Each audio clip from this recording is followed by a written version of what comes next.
A huge thank you to Jeff Holmes for bringing you today's video via Patreon. Muldrotha the Gravetide with Garuda as the companion versus Shadrix, Kadira and Valentin.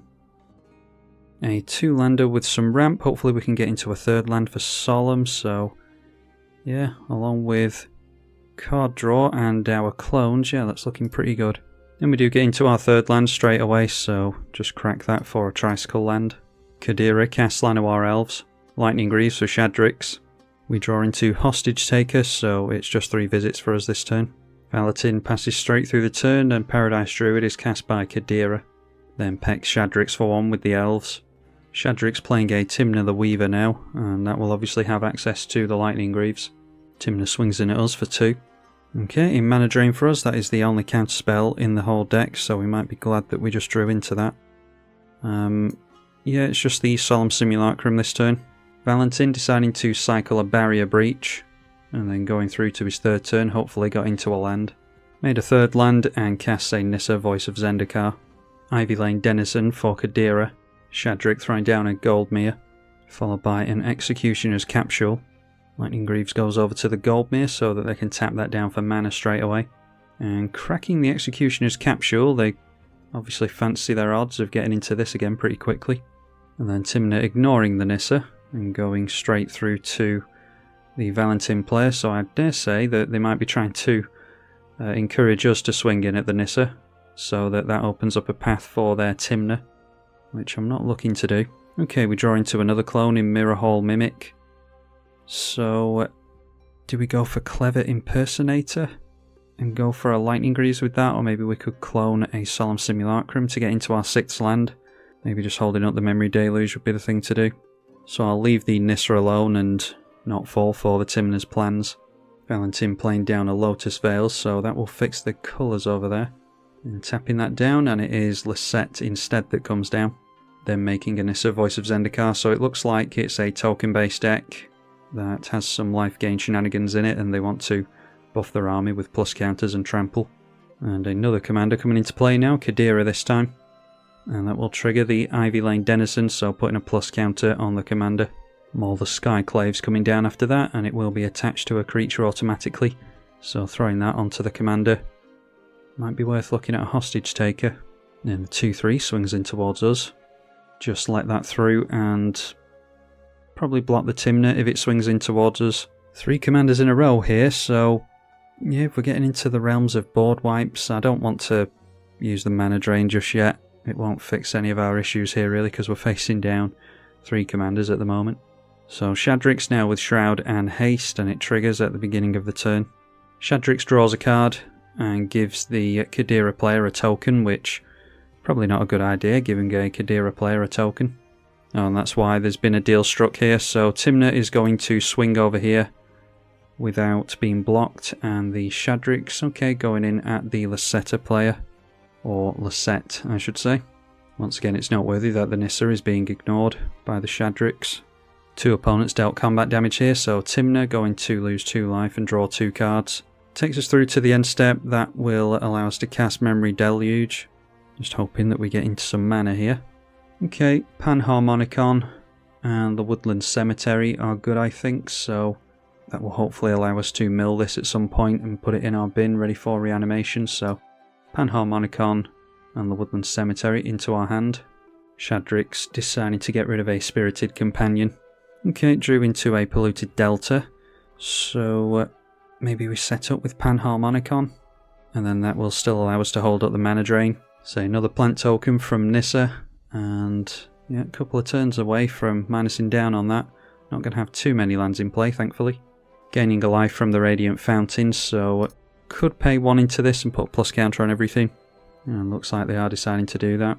Then casting Explore the Vastlands. So we're all going to get some card advantage here, and gain 3 life, which no doubt is the plan for Lisette.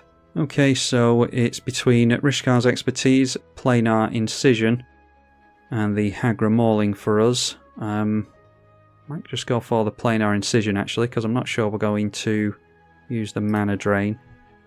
So yeah, let's just reveal that. Our opponents might not be too worried if we reveal this as opposed to a Rishkar's Expertise. Obviously we'll get double the triggers from the Solemn Simulacrum as well. Now the 6/6 swinging in towards Quandrix. Shadrix taking a hit here for 8 in total, including 6 commander damage. Seal of Primordium now, and yeah, there's only one place that's going to go really. We're going to have to recast the Panharmonicon with our commander, I think. Not worth the only counter spell in our deck. Okay, surprisingly.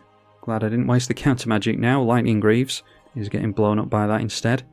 Everyone else going fast and pointing all their interaction at each other. Once again, Nissa being ignored. A 6/6 Kadira goes in at Lisette.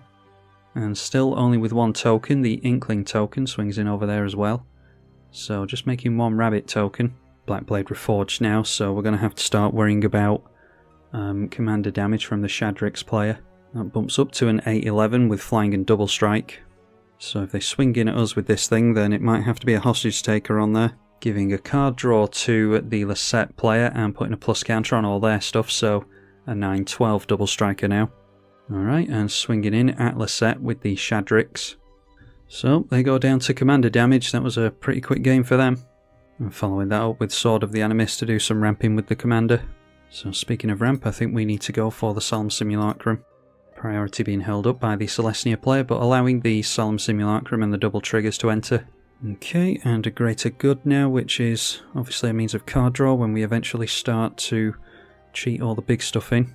Now, if we put our commander in our hand, or our companion in our hand, and cast it, then we are opening ourselves up to exile, although there's only 2 cards in the Celestia player's hand.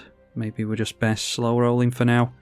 Go Hostage Taker onto this thing before it one-shots us out of the game. So cast ourselves a Hostage Taker.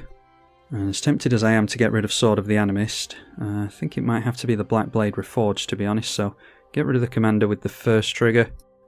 And then with the other one it can be the Blackblade. So throughout the Polluted Delta we can play the Blackblade Reforged here under the Hostage Taker. Yeah, I think we will put Gyruda into our hand for 3 generic mana. And I'm hoping that there's nothing that we need to mana drain, so let's go for a dual land and put a copy of the Blackblade Reforged into hand. Or straight into play, actually. So ideally next turn we'll be able to go for the Gyruda and get a copy of that into play as well, just in case someone points exile at this at some point. Kadira going straight through to the combat step and just deciding to take it easy here.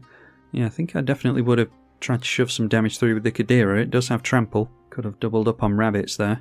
A Grave Pact now, so yeah, hopefully they don't get themselves into a sack outlet. Following that up with a Commander Sphere, they have 4 cards in hand. Do have the 2 mana to equip up the sword if they want to.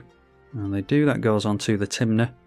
So I think I will double block the Tymna. If they decide to swing in here, they'll only take out one of our creatures. Yep, fancying their odds against us, they trigger the Sword of the Animist. And this is a Muldrotha deck. We don't mind playing things from the bin. Don't have anything under the Hostage Taker now either, so I don't really mind which one they kill off here.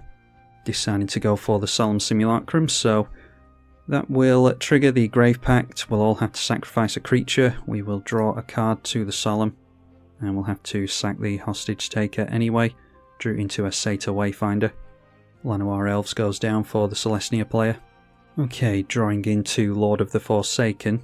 I think it has to be the Garuda here, and problem is, with having this as your companion, everyone knows what you're looking to do, so could see the Panharmonicum removed at instant speed by Kadira. Might be that they're in top deck mode, they held on to their 2 cards that they had in hand through the last turn cycle, so see what happens here. We do have mana drain held up if we don't fancy our odds of actually keeping the Panharmonicon in play. Gyruda enters, so put that on the stack. We get 2 triggers here, everyone mills 4. Okay, we've got a Thassa Deep Dwelling, a Phantasmal Image, Bronzehide Lion, Foundation Breaker, Vizier of Remedies, and I don't think we got anything from our opponent. The first one whiffed by the looks of it, so let's go for the Phantasmal Image onto the Gyruda, and that will die to the Legendary Rule. We will choose to keep the original, and we'll go for the milling again. See if we have any better luck this time. Okay, there's a Progenitor Mimic in our bin. Dranith Magistrate is a good one to go for as well, but the Progenitor Mimic is more fun, So we'll just make the fun play here. That enters as a copy of the Garuda. And then we'll keep the Progenitor Mimic copy. The Garuda can go into the bin, so that's fairly safe against Swords to Plowshares and things like that. We just worry about mass exile of graveyards. A Ravenous Chupacabra, Phyrexian Metamorph, a Foundation Breaker, Ambush Viper, Lenor Autumn Sovereign, Silver Quill Apprentice as well. So yeah, we're just going for another copy of the Garuda. Or I suppose we could go for another copy of the Panharmonicon instead, couldn't we? So let's get 2 Panharmonicons thanks to the Phyrexian Metamorph. Then we see Jingataxius. It is a Consecrated Sphinx, Precinct Captain, Celestia Guildmage, and Silverquill Silencer this time. Let's definitely go for the Jingataxius. And then that one whiffed as well, so got a decent sized graveyard now. 29 cards in the graveyard, 51 cards left in the library. And I think we're just continuing to hold up the mana drain at this point. Would have been nice to get into a land there, but yeah, doesn't look like it's happening for us. Noteworthy that we've ended up with an Erebos as well. That must have been the only target that we had at some point. Oh, we're about to draw 7 cards, and we do not have an infinite hand size here. So we're just loading up our bin, I think.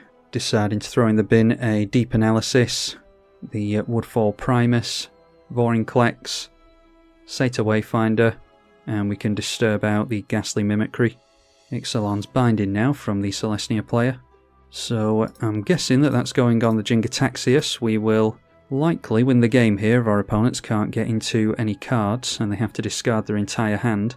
So we'll try to keep our Jingataxius in play with our only counterspell. Now the 6/6 with Flying First Strike and Trample swings in at us for obvious reasons, piling in the damage, sending an Inkling in at us as well.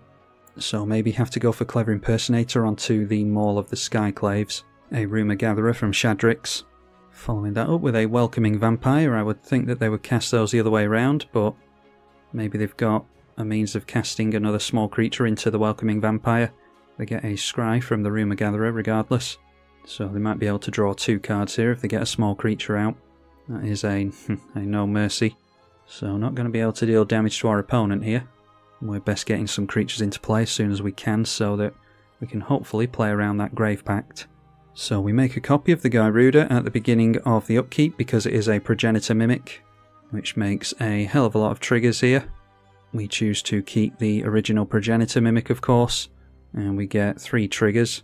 It is a Brutalizer Exarch over here, nothing from the Shadrix player, and we can choose a Burning Rune Demon. Burning Rune Demon will trigger 3 times as well, so we get a tutor 3 times. 1 goes into our hand, 1 into the bin. So we'll search out the Echo of Eons and the Dance of the Dead, then point that at the Shadrix player. I don't think it matters. They decide to give us the Echo of Eons because it costs more mana. We can just discard it at hand size thanks to the Jingataxius most likely. After that it can be between the Lightning Greaves and the Swiftfoot Boots. Okay, and that gets this player to scoop. So we're given the Swiftfoot Boots. Could deck ourselves for all our opponent knows. They could try and waste some of our mana by forcing us to go for the Echo of Eons. So this card would put cards in their hand and give them a chance to actually do something. I didn't want the deck to be too obnoxious. Anyway, we'll choose Cyclonic Rift or the Meat Hut Massacre. Meat Hut Massacre can obviously be cast from the bin if we have the Muldrotha in play. Alright, and our opponent decides to scoop there as well, so yeah, maybe they could have teamed up and done something against us. We were looking pretty good there, but we were also looking pretty close to decking ourselves as well. We hadn't gone through the Garuda triggers yet, so could have got ourselves a Bane of Progress or a Cogler there. Most likely would have been the Cogler, assuming that our opponent didn't reveal anything really good. And then just a bunch of artifacts after that, and a Rite of Replication. So yeah, I mean, you can see what we want to do with the deck. We want to play Garuda a bunch of times and self-mill and get stuff out for free. If we can get something like Sakashima into play so that the legend rule doesn't count, then we can actually have all the Garudas actually stay in play. And then we've got a bunch of 6/6s that our opponents have to worry about as well.